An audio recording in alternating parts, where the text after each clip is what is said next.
मैं एक शीश महल बनाऊंगा। तो कोई एक कारीगर, actually they had gone to Ajmer. Ajmer में कोई पुराना महल था जिसमें पूरे गुंबद में शीशे लगे हुए थे and reflections was in every piece of glass. तो आसिफ ने पूछा माथुर से, कैमरामैन से, कि यार ये फिल्म के लिए हो सकता है? बोला वी कैन ट्राई।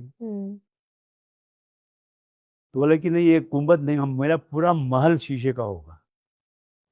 और महल तो बन गया। वो पूरे हिंदुस्तान से आर्टिस्ट बुलाए गए, कारीगर, शीशे काम करने वाले, फ्रॉम मुरादाबाद, यहाँ से वहाँ। एक खास नाम था वो, आगा कश्मीरी या कुछ ऐसा नाम था। He was expert in the work with glasses. 2 साल में वो सेट तैयार हुआ। 2 साल लगे उस एक गाने के सेट को बनाने के लिए, एक सेट के शीश महल। तब तक शूटिंग रुकी रही उस गाने की। जब बन गया, अब शूट करना मुश्किल, रिफ्लेक्शंस आ रहे हैं, जहाँ लाइटें ऑन करो तो पूरा रिफ्लेक्ट हो रहा है। हाँ। फिर तो मीडिया में हंगामा हो गया कि शाहपुर जी पालन जी को लोग छेड़ने लगे। 15 लाख का सेट हुआ, 1 लाख लगेगा तोड़ने में, 16 लाख गए पानी में। मतलब everybody was trying to depress Shapoor ji Pallon ji कि पैसा बर्बाद हो रहा है। And for a while he also got upset कि भाई अब बहुत हो रहा है यार, कब तक करेगा, make a new film, make something else, कब तक मुगलाजम पूरी कब होगी, ये उसकी चिंता थी। तो एक दिन वो शाहपुर जी पालन जी सोहराब मोदी को लेके आ गए, who was known for shooting historical films like Pukar and Sikandar and so on, जो शूट की थी। सोहराब मोदी को लेके आ गए कि भाई ये मोदी शूट करेगा, तो अभी मुगल आजम नहीं बनाएगा। अच्छा। आसिफ ने कहा कि ये सेट तो मैं ही करूँगा, बाकी फिल्म तुम किसी से भी करवा लो, ये सेट पे अगर कोई आया मैं टांग तोड़ दूंगा।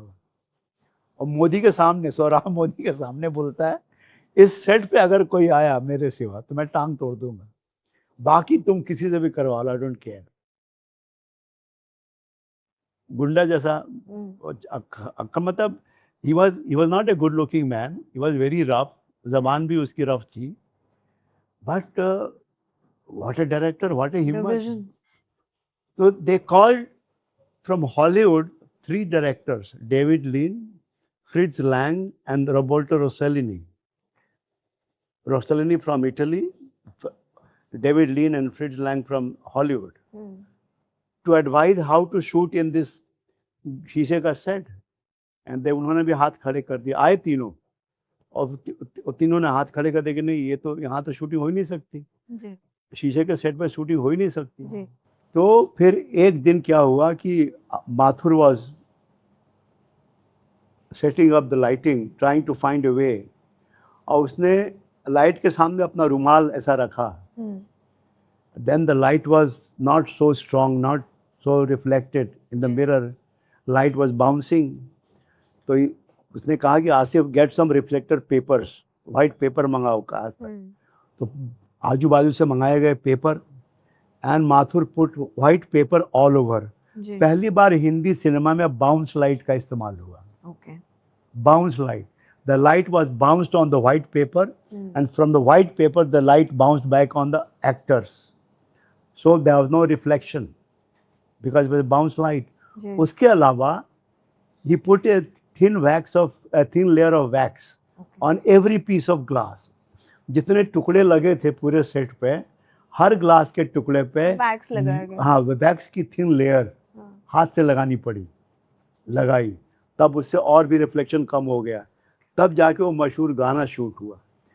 अब वो गाना था, जब प्यार किया तो डरना क्या।